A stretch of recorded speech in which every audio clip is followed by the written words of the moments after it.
আলাইকুম এভরিওয়ান, আপনারা সবাই কেমন আছেন? আশা করি আল্লাহর অশেষ রহমতে খুব ভালো আছেন। আমিও আলহামদুলিল্লাহ ভালো আছি। তো আজকে রেসিপি মিক্স মাছ দিয়ে জলপাইয়ের টক। তো এর জন্য এখানে আমি নিয়ে নিছি যে এটা হলো কাচকি মাছ, আর এর বদলে যদি আপনাদের হাতের কাছে চান্দা মাছ থাকে তাহলে আরো বেশি ভালো হবে। আর এখানে নিছি টাকি মাছ, এখানে নিছি বাইলা মাছ বা বেলে মাছ, আর এখানে নিছি একেবারে কুচো চিংড়ি, মানে ছোট যে চিংড়িটা সেটা। এখানে নিছি 3টা বড় সাইজের রসুন। আর এই টকটা যখন রান্না করবেন রসুনটা দিতে চেষ্টা করবেন, যত বেশি রসুন দেওয়া যায় অতই টেস্টি হয়। আর এখানে 10-12টা জলপাই এইভাবে কেটে নিছি, আর 3টা মিডিয়াম সাইজ আলু, 1টা পেঁয়াজ। আজকের এই রান্নাটা একেবারে সহজ কিন্তু খাইতে অসম্ভব টেস্টি। এখন দিয়ে দিব আমি মশলা।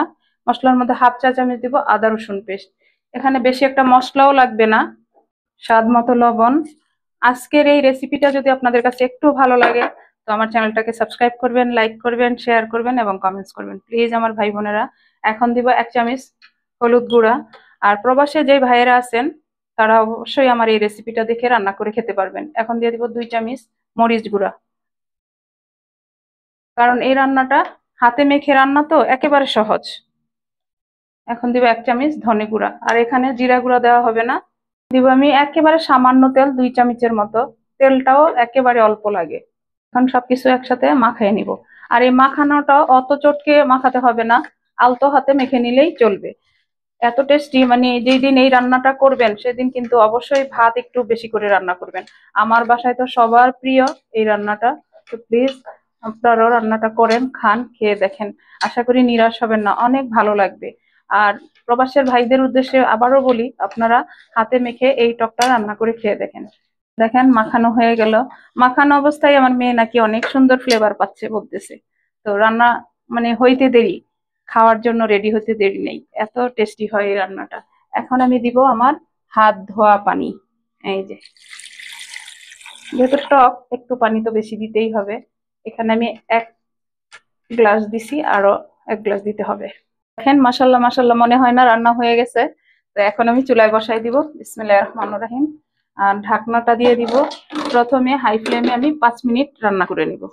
এই যে বলক চলে আসছে, দেখেন মাশাল্লাহ।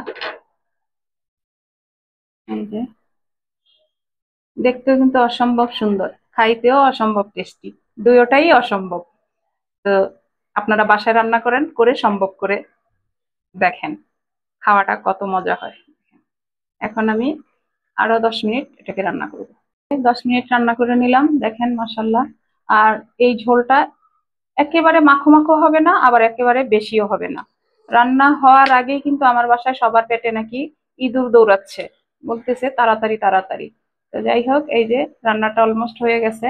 এখন এই পর্যায়ে 1 মুঠো ধনেপাতা দিয়ে দিব। আর এই ধনেপাতাটা এই টকটাকে আরো স্বাদ বাড়িয়ে দিবে।